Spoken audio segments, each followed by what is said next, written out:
Assalamu alaikum. My name is Muhammad Jaha from Group 3. Our topic today is obstructive jaundice. So first of all, we'll see our scenario. Case scenario about jaundice. A 45 years old female patient attended to the outpatient clinical complaining of yellowish discoloration of her skin and sclera, itchy skin, nausea, and epigastric discomfort. Her complaint started with attack of severe colic pain in the right hypochondria, radiating to the back and to the right shoulder, and was pained with vomiting. One day following the attack, there was yellowish discoloration of the skin and sclera with red fourth urine, loose pale stool, sometimes bulky greasy foul smelling feces, and increased blood temperature. So we'll see how it could be associated with bilirubin and digestive of fat and absorption of fat, and we'll talk about all this story.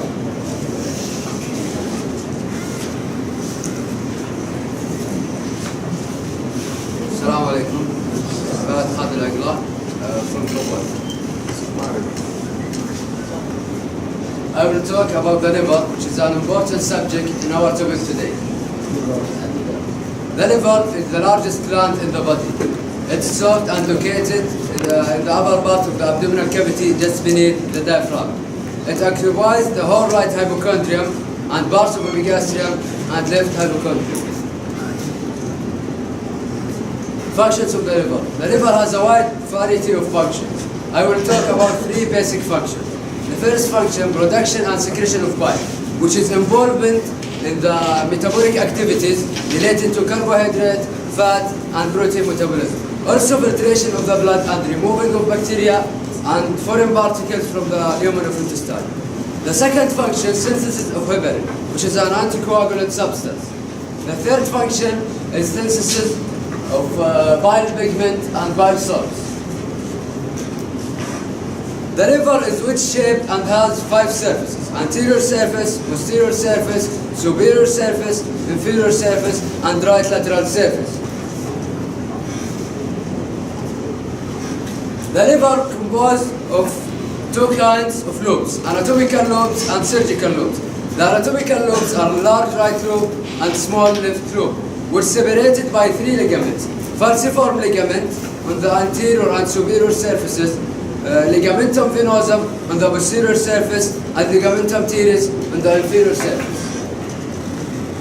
While the surgical lobes separated by a line between gallbladder fossa and inferior vena cava groove. This line separates the liver into 8 segments. The segments from 1 to 4 lie to the left of this line, and the segments from 5 to 8 lie to the right of this line. Porta hepatis. The hilum of the liver is called porta hepatis. The structures passing via porta hepatis are arranged as follows. The hepatic ducts anteriorly, as you can see with letter A, and the hepatic artery in the middle with letter B, and the portal vein posteriorly with letter C. Blood supply of the liver. The blood vessels conveying the blood to the liver are hepatic artery and portal vein. The hepatic artery is a branch from celiac trunk and brings 30% of liver blood, which is oxygenated blood. The portal vein brings 70% of the blood to the liver, and which is venous non-oxygenated blood, rich in products of digestion, which have been absorbed from GIT. Venous drainage of the liver carried out by hepatic veins, which are 3 or more veins emerge from the posterior surface of the liver, drain into inferior vena cava. As you can see in the picture from right to left, right hepatic vein, middle hepatic vein, left hepatic vein. The lymph drainage of the liver, the lymph vessels send their afferent to celiac lymph nodes.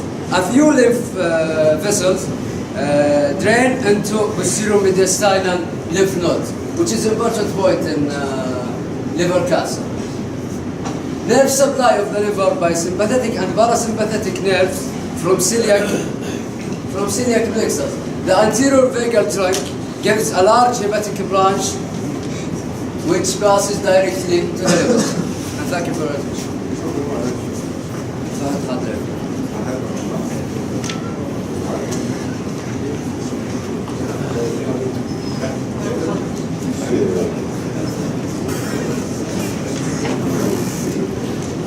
رايد اسمي رايد ابن مناحي آل كسمان. رايد ابن مناحي آل كسمان جروب 5.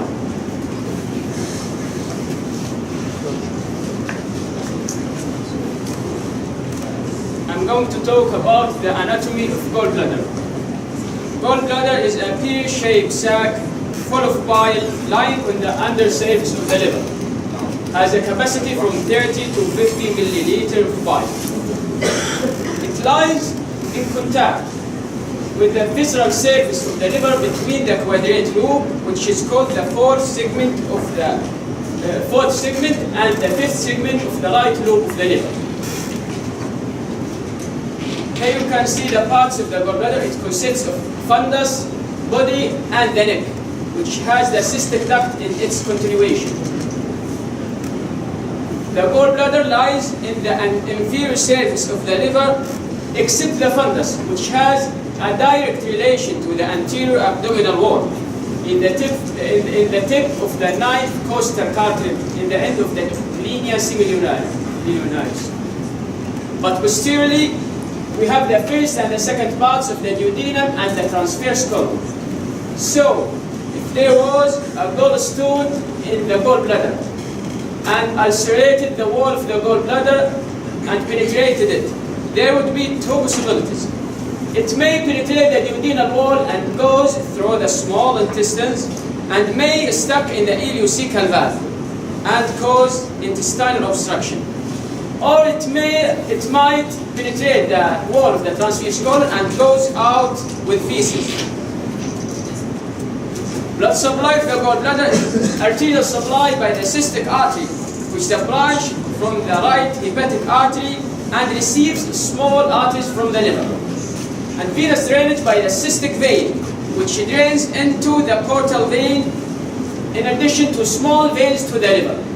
So gangrene of the gallbladder is rare.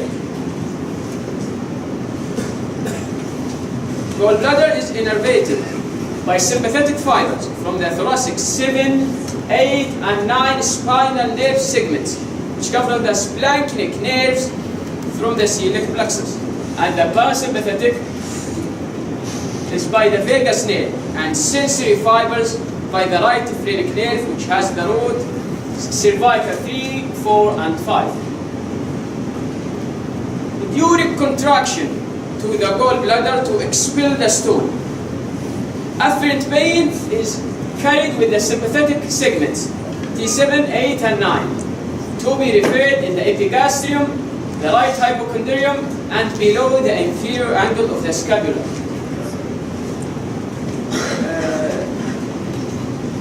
Central diaphragmatic parietal peritoneum is innervated by right phrenic nerve, which is also sensory to the gallbladder itself. So the referred pain in the tip of the right shoulder, which is innervated by the lateral supraclavicular nerve C3 and 4, which are the same root values of the phrenic nerve. Here you can see the position of the pain in the epigastrium, in the right hypochondrium, in the tip of the right shoulder, and below the inferior angle of the scapula. After an obstruction of the bile duct by a stone, there will be a stasis of bile, which is called inflammation, which caused an inflammation and infection by bacteria, which cause fever. And vomiting occurs due to irritation to the vagus nerve. Thank you very much.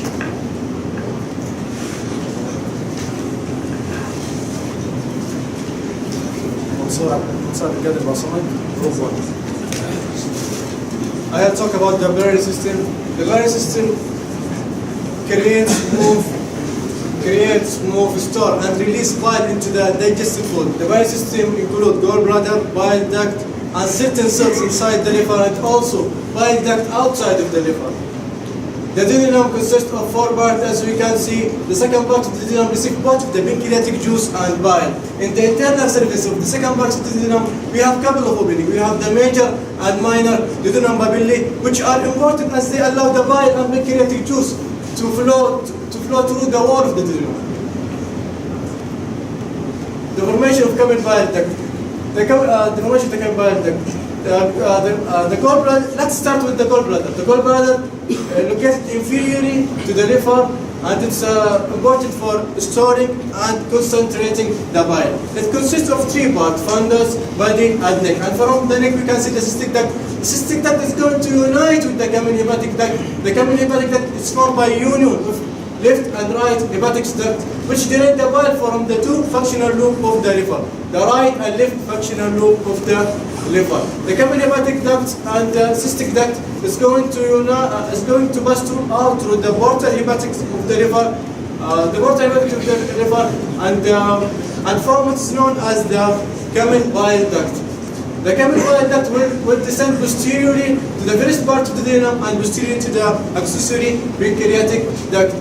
The pancreatic duct contains the accessory pancreatic duct, where are going to into the minor duodenum papilla, and major pancreatic duct, where are going to the major duodenum papilla, where are going to unite with the common bile duct and form what's called as the hepatopancreatic ampulla. The ampulla is a dilation that found in the middle of the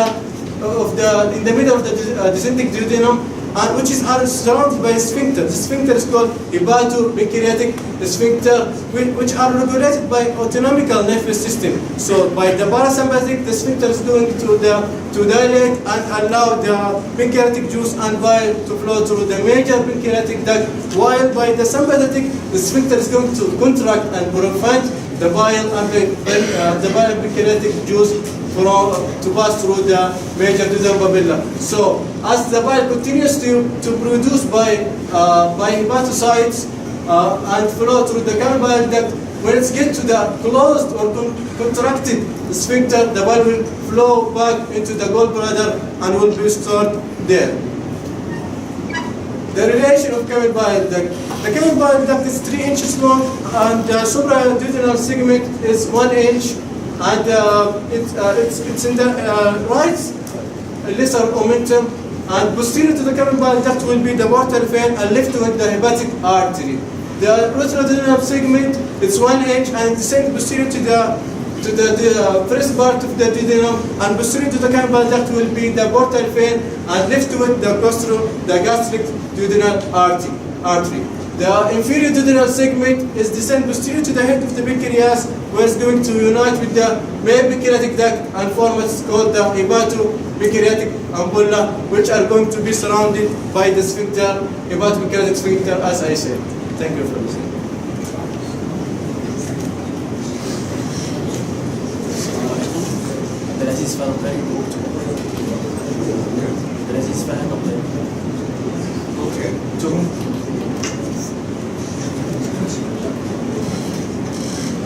I'll talk about congenital anomalies of the biliary system.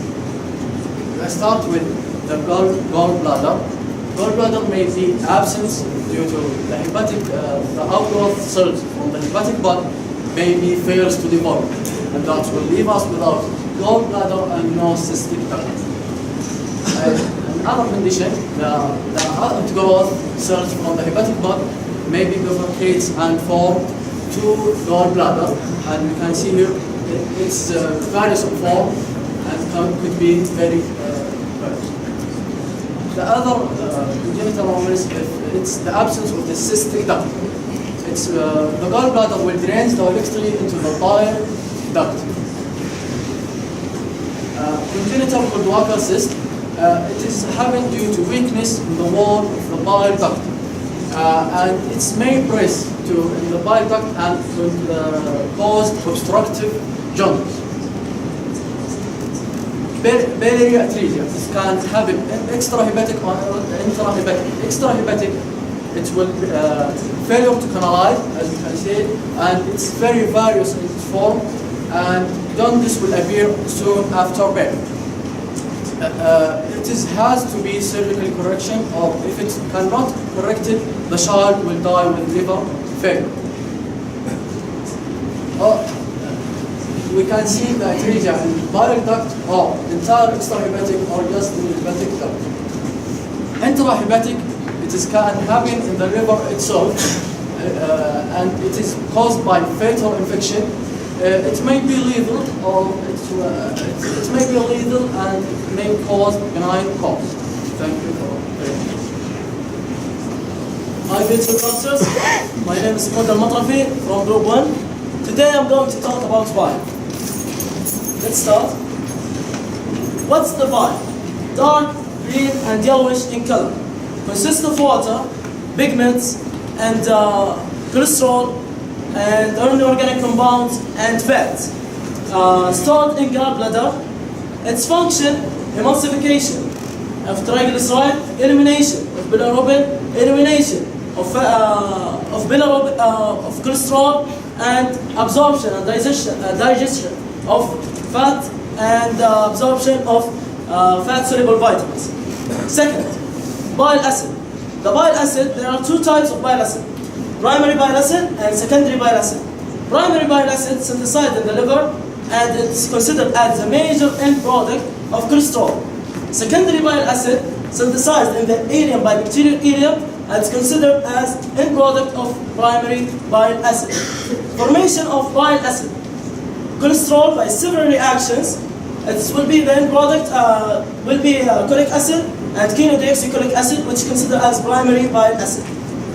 This pathway have a rate-limiting enzyme. The rate-limiting enzyme is 7-alpha hydroxylase, regulated hormonal by insulin and glucagon and epinephrine. The bile salts are unconjugated, which means water insoluble. Bile salts. The bile salt is a bile acid after addition of glycine or taurine.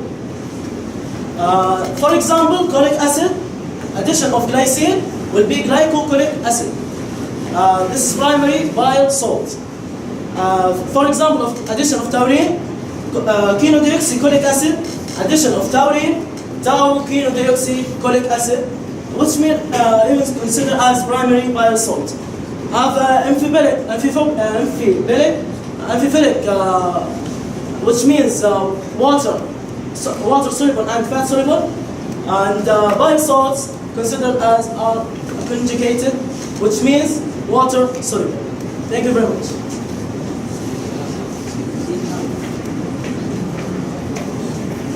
السلام عليكم، اسمي يزيد بندر الجعيد، جروب 2.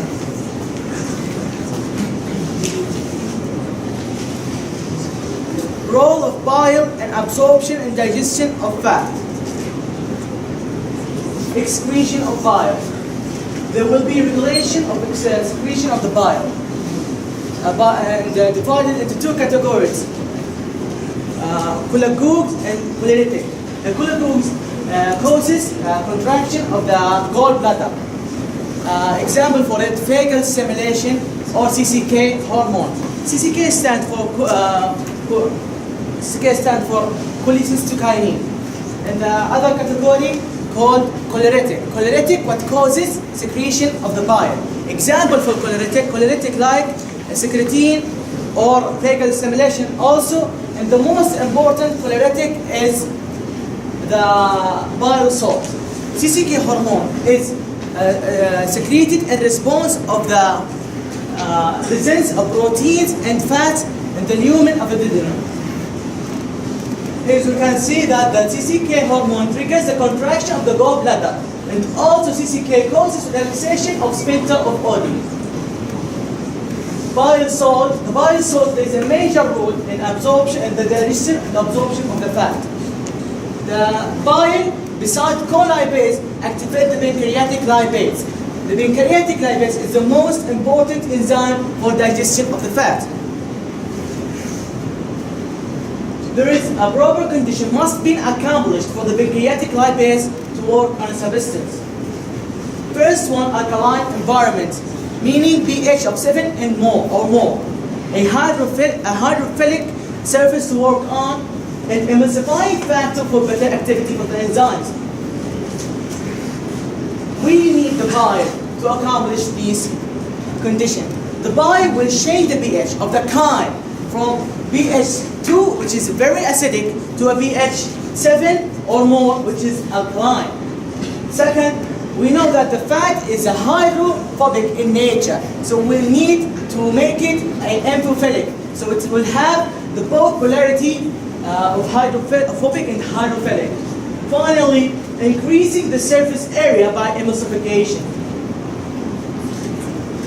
What do we mean by emulsification? Emulsification of fat is the process of breaking large fat molecules into smaller molecules. What's the benefit of emulsification?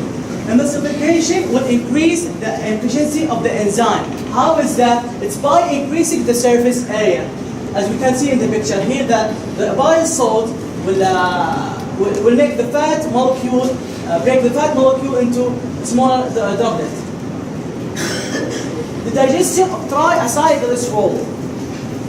The pancreatic lipase will hydrolyze or break down the triacylglycerol into, or resulting in 2 free fatty acid and 1 monoacylglycerol. As we see here, the lipase will act to the triglyceride and will result in 1 monoglyceride and 2 free fatty acid. Bile salt role in absorption. Bile salt will help in the absorption of fatty acid, cholesterol, and monoacylglycerol and other lipid in the intestinal tract. After digestion of the triacylglycerol, the bile will attach to it, preventing it from reacidification and forming a large compound again. Formation of micelles. What the benefit from formation of micelles? The micelle will enhance the transportation of the monoacylglycerol and fatty acid to the brush border surface of the enterocyte, where they can be absorbed by passive diffusion. Thank you. Hello again. Now I'm going to talk about intrahepatic circulation. The intrahepatic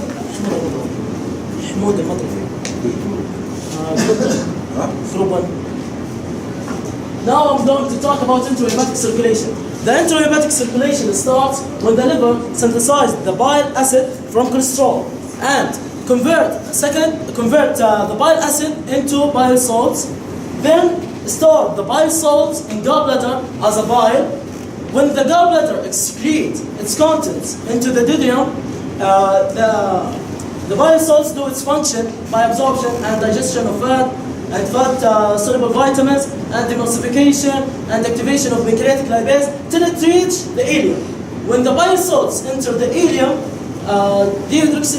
bacteria dehydrate the bile salt from primary bile salt into secondary bile salt and deconjugate the sum of primary and secondary bile salt into bile acid. And some of bile salts goes out with the feces. The reabsorbed bile salts and bile acid goes back into the liver by hepatic portal vein. Thank you.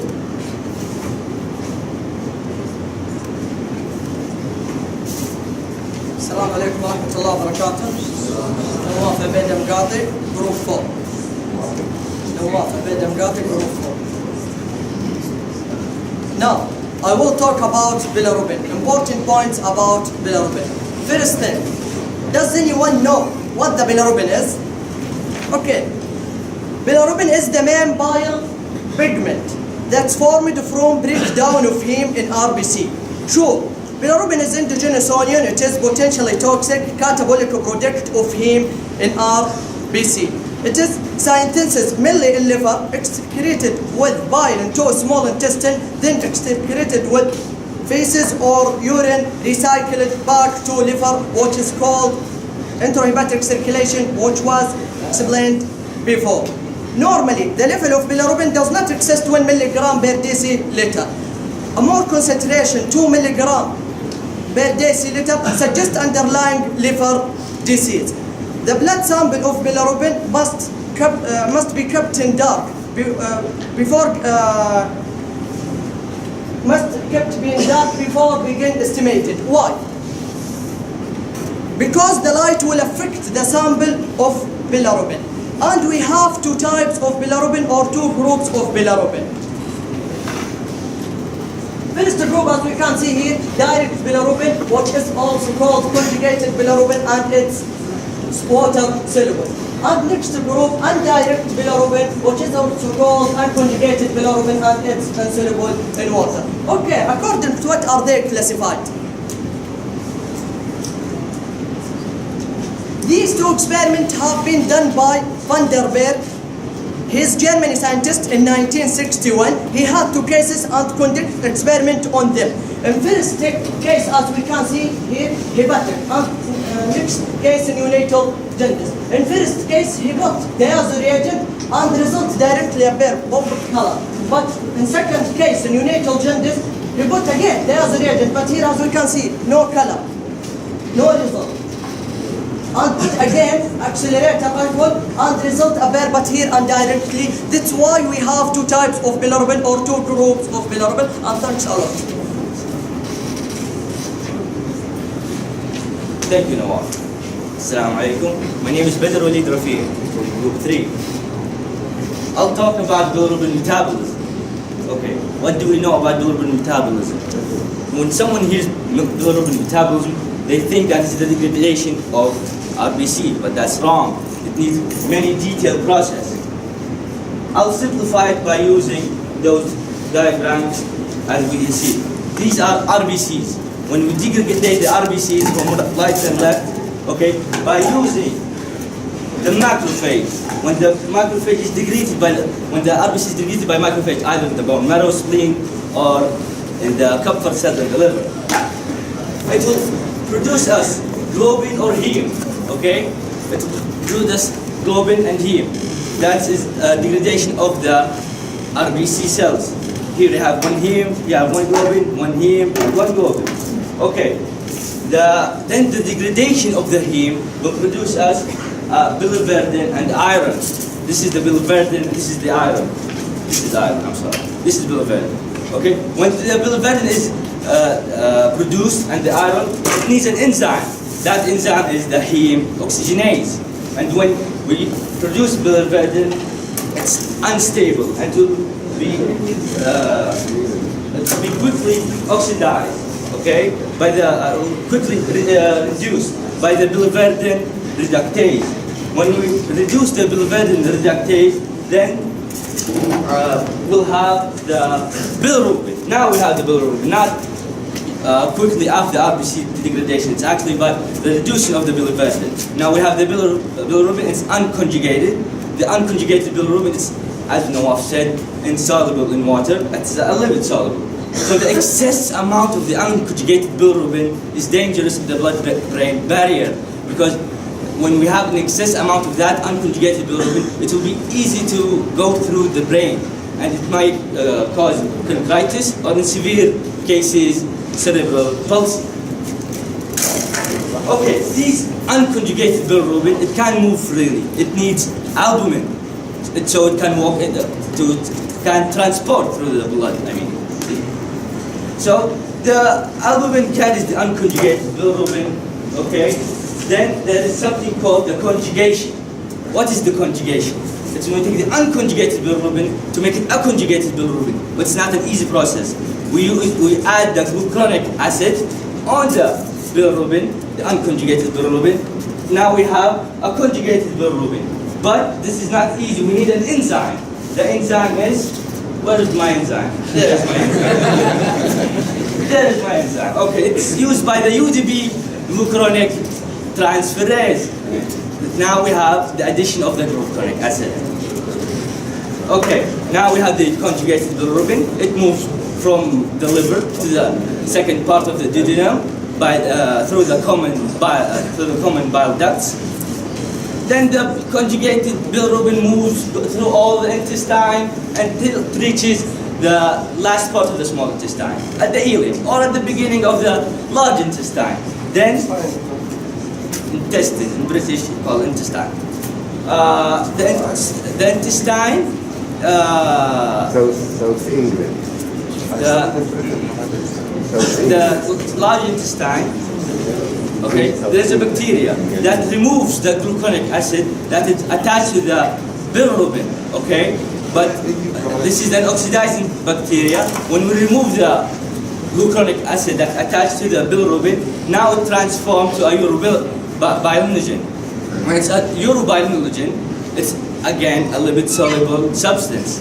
This urobilinogen, 90% to 85%, it's been secreted through the feces by oxidizing it by another bacteria to stercobilin, giving it the brown color of the feces. So when the urobilinogen is oxidized, and we call it stercobilin because it will go by the feces. That's why we call it stercobilin. It will be oxidized by an oxidizing bacteria. Not the same bacteria that oxidize the conjugated bilirubin to urobilinogen. It's another bacteria. So it's oxidized, then it will transform from stercobilinogen to stercobilin, and that's, I said, giving it the brown pigment. Then 15 to 10% of urobilinogen goes through the portal vein. I'm sorry, it's red, we didn't have blue. Through the portal vein. Okay, when it goes to the portal vein, 15 to 10%, as I said, 5% of it go to the enterohepatic cycle and resecreted into the common bile duct, again with the bile salt and other substance. Then it is in the liver. 10 to 5%, the remaining percent, goes to the kidney, okay, as a urobilinogen, still the same form of urobilinogen. When you go to the urobilinogen to the kidney, it gets oxidized to produce a stercobilin, and the stercobilin is the yellow color of the urine. It has been excreted by the urine. And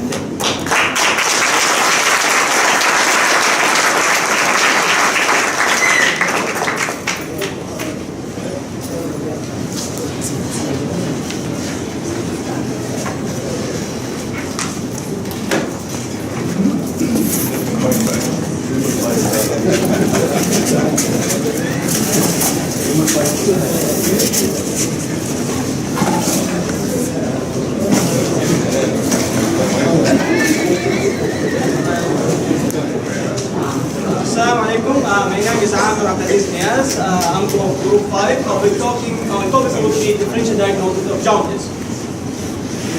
Before we start, we talk generally about jaundice. Jaundice is the sign seen as a yellowish pigmentation in tissue due to bilirubin deposition and firstly observed in the eyes, in the sclera of the eyes. Normally, the plasma rate of bilirubin is from 0.2 to 1.2 milligram per deciliter, and when it reaches 3 milligram per deciliter, the jaundice occurs. In a newborn, it is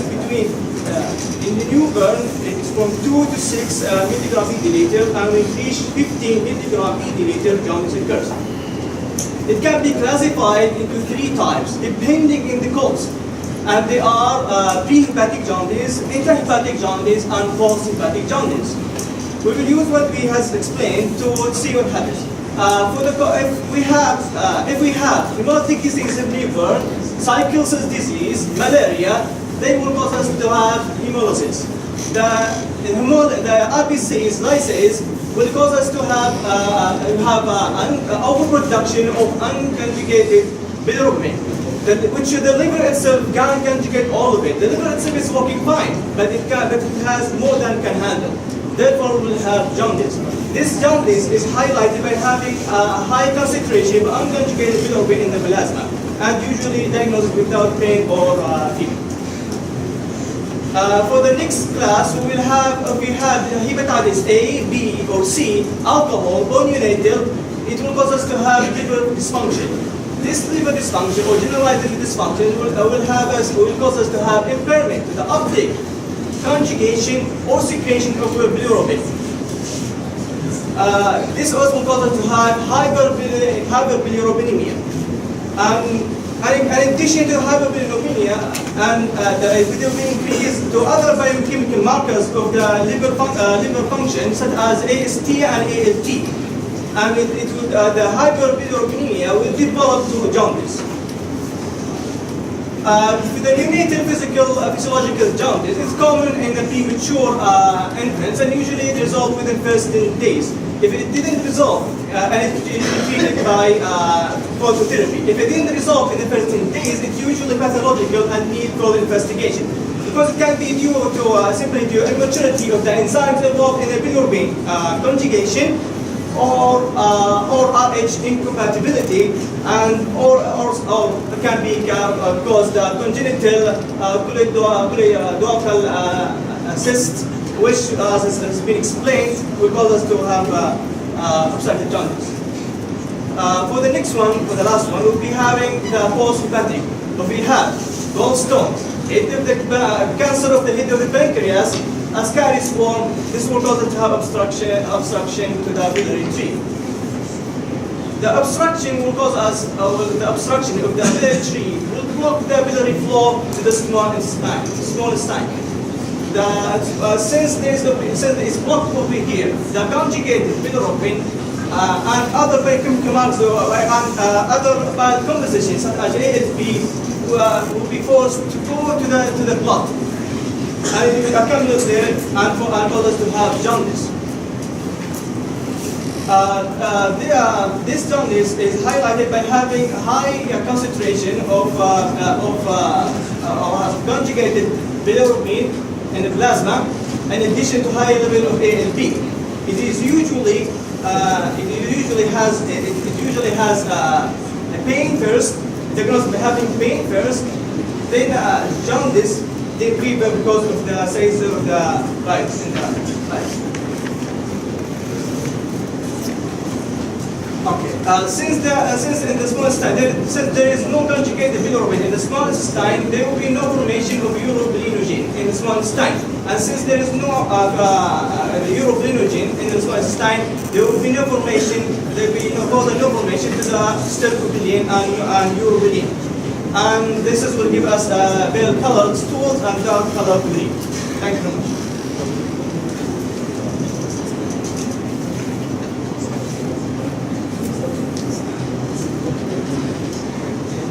Hello everyone, I'm Nizar Al-Taberi from Group 3. Nizar Al-Taberi. Okay. In my part, I'll talk Nizar Al-Taberi. Group 2.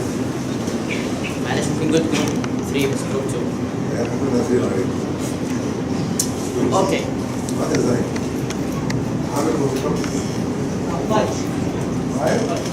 Okay, should I start? Okay. In my part, I'll explain all the symptoms of our scenario as it was mentioned at the beginning. So let's start it with the yellowish discoloration. Yellowish discoloration, the skin and the sclera. As you can see here. So it caused actually by the accumulation of bilirubin in the tissues of the skin and the sclera. Moving to the second symptoms, which is itchy skin. And it's due to deposition or accumulation of bile salt in the dermis. And as you all know, dermis is the tissues of the skin. And what about the nausea and the epigastric discomfort? Actually, it could be due to ingestion of fatty food because there won't be a digestion because of the blockage of the common bile duct. So the fat won't be digested. So it could make kind of nausea and an epigastric discomfort. Colicky pain in the right hypochondria. Colicky pain, as you all can know that it can only be explained by anatomical ground. So by anatomical ground, radiating to the back and to the tip of the right shoulder. The reason for the radiating to the back is because of the right intercostal nerve number 7. And the reason for the tip of the right shoulder pain was because of the root value number 4, which interferes with the brachial plexus of root value number 4 of the phrenic nerve, which interferes with the brachial plexus. Vomiting. Moving to the vomiting, there is no specific reason for vomiting. In many cases of obstructive jaundice, vomiting was not reported at all. So that would lead to me to know that vomiting is not a characteristic of obstructive jaundice. So you may have an obstructive jaundice patient but without vomiting, so it's not a characteristic. Okay, regarding the rich frothy urine. Redness of the urine, it's because of the conjugated bilirubin when it comes out with the urine. On the other hand, the frothy urine, it's because of the bile salt when it comes out with the urine. Concerning the loosey, pale, greasy stool. As we all study in biochemistry, it's the strongest manifestation of obstructive jaundice. And it's due to the blockage of the bile common duct, which will prevent the bile salt to go to the small intestine. And that, as a result of this prevention, that will lead to the fat without digestion, and that will make it greasy and foul smelling because of the malabsorption of the fat in the small intestine. Okay, our last symptom, which is fever, as you can see. Fever, it can be also called as a high body temperature, is due to the cytosis of the bile, stasis of the bile in the bile common duct, and it will lead bacteria to live there and make some like infections there, and who can know about the bacteria, what can be happened there. And if there was an inflammation there, it would lead to raising in the body temperature, would lead to fever, as you can see. And thank you very much for your listening. I'll handle the ground for my training specialist.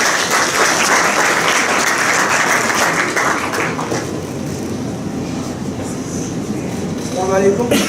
For Professor Khalif Al-Malki from Group 2. I'll be talking about the treatment. So, endoscopic retrograde cholangiopancreatography or ERCP. So, let's talk about endoscopy in general. Endoscopy is a medical procedure in which a flexible instrument that has a camera on the end called endoscope is passed into an area of the body such as the gastrointestinal or GI tracts. Now the ERCP is a type of one of the endoscopic procedure that used to examine and treat a specific finding within either the pancreatic or the bile ducts. So ERCP is performed on a patient with symptoms and abnormal findings by CT scan, MRI scan, ultrasound, X-ray, all that together with abnormal lab results. ERCP is frequently used to remove bile duct stones and to bypass obstructions that could be benign or malignant. So ERCP is also used to treat strictures, infections such as cholangitis, and leaks after surgery, such as the removal of the gallbladder. ERCP is also used to obtain tissue samples in form of biopsy or cytology. Now, a mouthpiece will be used to protect both your teeth and the skull. Now, the insertion of this scope through the mouth, down to the esophagus, into the stomach, and finally into the duodenum.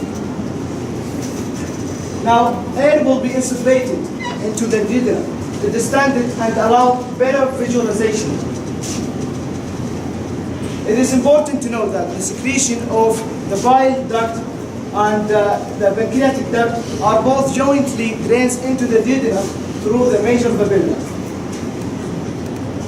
Now, a guide wire and a catheter are inserted through the major papilla and to gain access to the bile duct.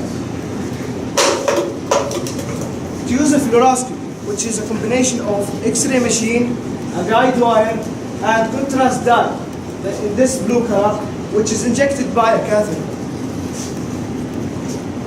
So, if a stone is identified, it can be removed by cutting off the sphincter muscle through within the major body part. Now, the stone is removed by pulling it out of the duct into the small bowl, using a balloon, as you can see, to sweep and clean the duct. Finally, it can pass out safely and easily with the stone. Thank you.